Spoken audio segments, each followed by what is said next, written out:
Welcome viewers, this is Reverend Dr. J.W. Morrison, Theologist, New South Wales, Australia, Central Coast, New South Wales, Australia.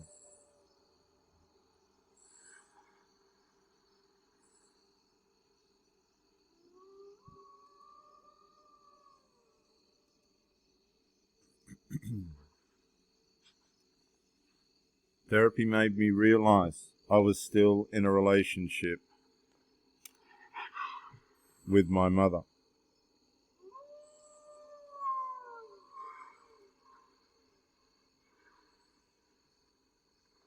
If you haven't already, subscribe to the channels, like and share.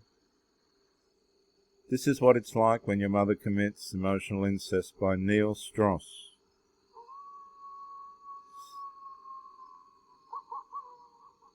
I remember the moment my life changed. I was lying in a puddle of tears on the floor of a rehab centre. I wasn't there for drugs or alcohol. I was there for something much more shameful, at least to me. Cheating on my girlfriend. I checked in as a sex addict. But that's not what I checked out as.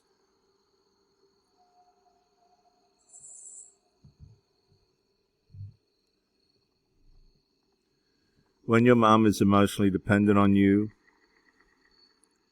and has intimate discussions with you,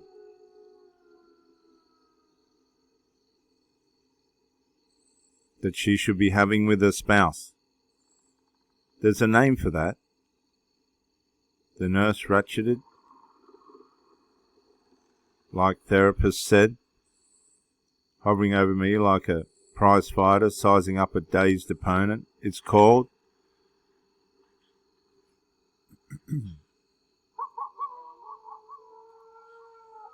emotional incest, viewers.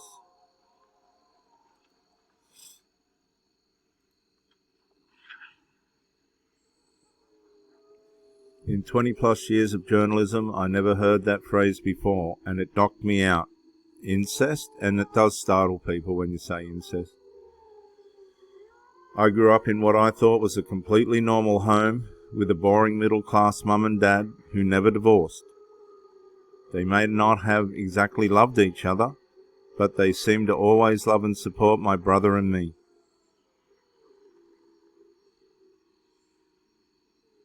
And they were never physically or sexually abusive.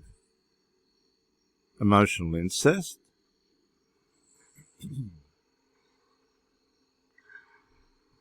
The diagnosis, as horrific as it sounds, would turn out to be the open window leading to a life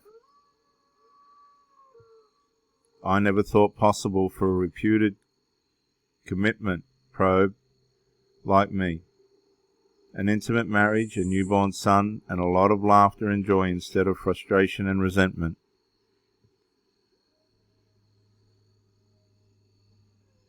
As for the normal, boring home I was raised in, it turned out to be anything but that after the therapist was through with me.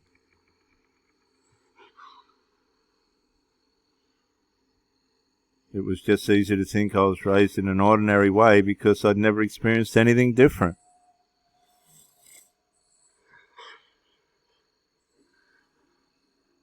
It's normal for your mother to complain to you about a sex life with her father, or with your father, right? It's normal to give your mother hand massages so you can go to bed later, right? It's normal for your mother to say, as you do, you're so much better than your dad at this, right? Meaning massaging. But guess what? Wrong.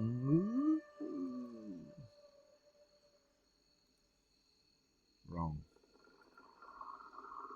Not many people know about covert emotional incest, I'm telling you. It's poison. This is what they call covert emotional incest. It's when a parent makes a child a surrogate intimate partner. The result is that when the child grows up, a close relationship with a partner of the same sex as the emotionally needy parent feels like intimacy, but doesn't feel like intimacy, but like smothering. Often these relationships disintegrate into ambivalence or resentment, typically climaxing in an affair. This is exactly what I say from my experience, which serves as a psychological release valve from the emotional pressure. They end up serving somewhere else. I don't believe that my mother did this on purpose. All people are imperfect. Thus so too are all parents. So all of us were raised imperfectly, and we all have unique sets of baggage, including the ego-protecting baggage that may have made you think, not me, as you read the previous sentence. It may manifest as commitment struggles for me, friendships with toxic people for someone else, a need to always be right for another person. But the challenge is that we are too close to ourselves to see the baggage clearly. It's like trying to touch your left elbow with your left hand. It's like trying to touch your left elbow with your left hand.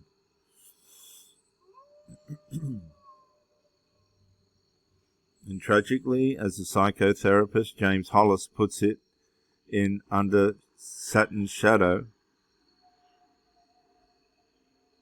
what we do not know controls us.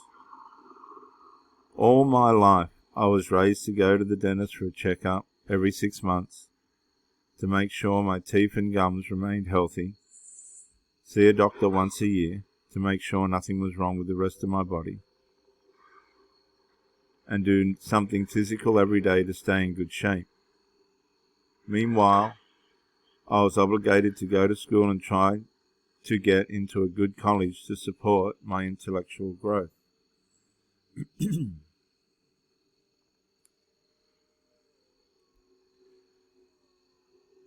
But in 40 years of life, there wasn't one moment where anyone suggested that finding a doctor or institution to work on my mental health was just as important.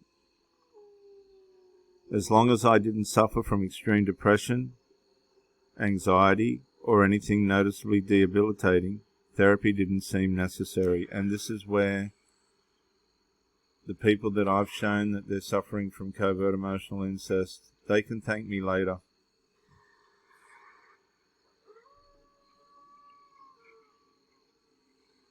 It took something I couldn't deny, like breaking the heart of a woman I supposedly loved, to get me to look at my emotional and psychological health. And until that moment in the therapy room, I actually had no idea why I was having so much trouble with relationships. It seems so obvious, almost cliche in retrospect. I was still in a relationship with my mother.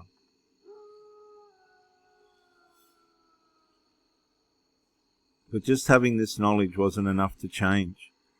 Even when we intellectually know that a belief isn't serving us, we still cling to it emotionally. So I went through a long course of different therapies afterward. And if they couldn't or didn't actually save my life, they definitely gave me my life back. Without them, I very well could have continued unhappily accumulating broken relationships and hearts, persisting until the day I died, thinking that if I could just find the right person, everything would be okay.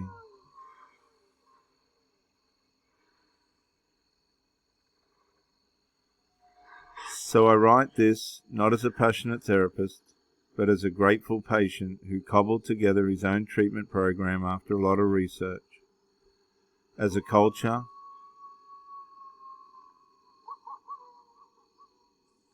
we need to take our psychological and emotional health as seriously as we take our physical and intellectual health. And unfortunately, the imprints that dampen and sometimes destroy Our lives don't just begin long before our formal education, but by ignoring their importance, our society and its institutions help create them.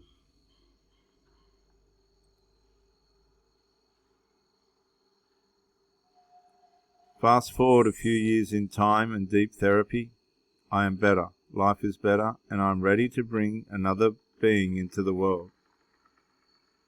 My wife and I are at the hospital. Our son is born with a slight temperature, so he's taken into the neonatal intensive care unit of UCLA to be examined for 2 days, as is protocol.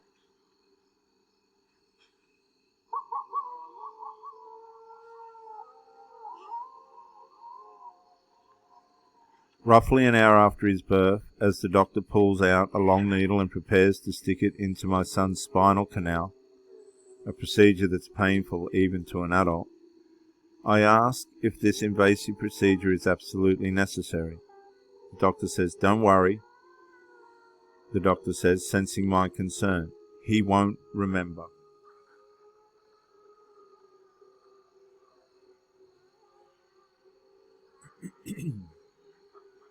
A few weeks later, after a botched circumcision, I'm in the office of a pediatrician who's holding the area around the penile wound with forceps and attempting to cauterize it with a hot electric needle, while my infant son screams in pain. "Don't worry," the pediatrician consoles me, "he won't remember it."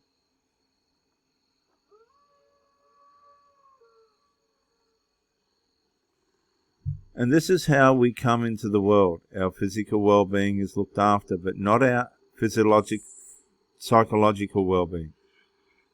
The fact that babies won't remember what happens is exactly why we need to take great care with this and their psyche. If they actually knew what was happening, these situations would be less traumatic. But in my son's case, because he doesn't, all that's happened is that he's been painfully squeezed out of the only world he's ever known, one of connection and union, and into a world that mostly involves disconnection, overwhelm, and pain.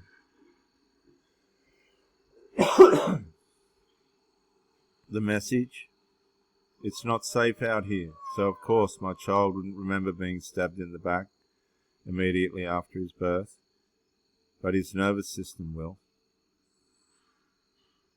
After receiving my diagnosis, I didn't rush into treatment. I denied it for a long time. I even met with a leading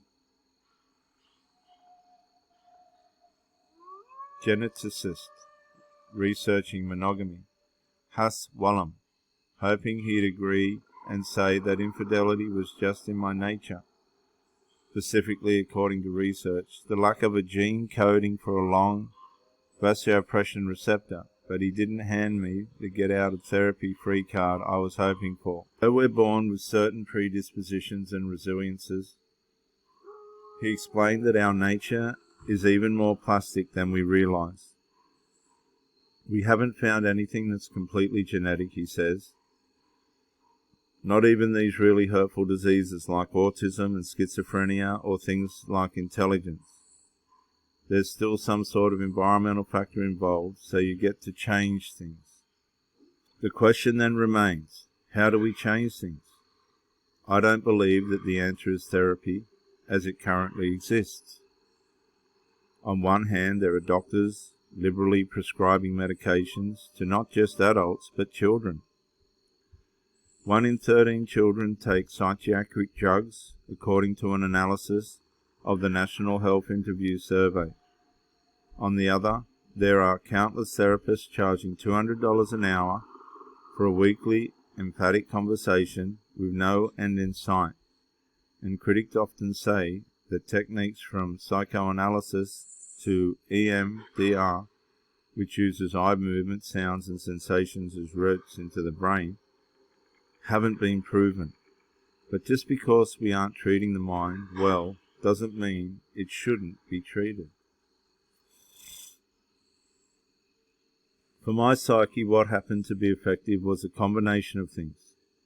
occasional 3 to 5 day trauma healing workshops, supported by a mixture of weekly group therapy, non-talk therapy, most of it working on feelings rather than thoughts, and mental tools to use at home when I regressed into old beliefs and behaviours. But I'm lucky. I had a book advance to spend on these things.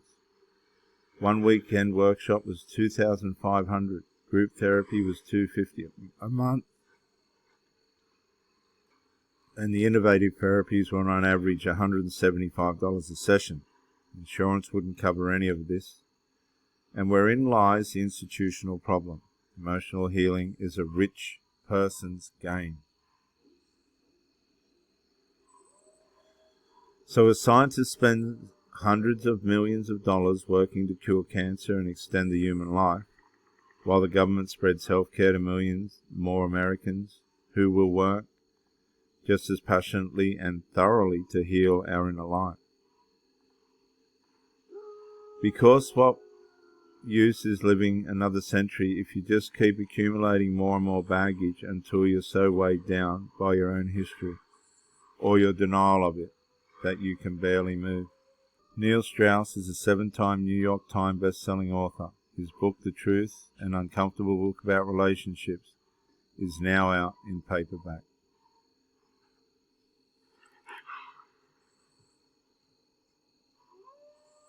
This article was, therapy made me realize I was still in a relationship with my mother. This is what it's like when your mother commits emotional incest.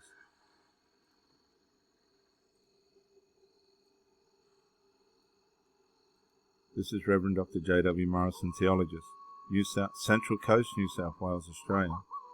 Bye for now.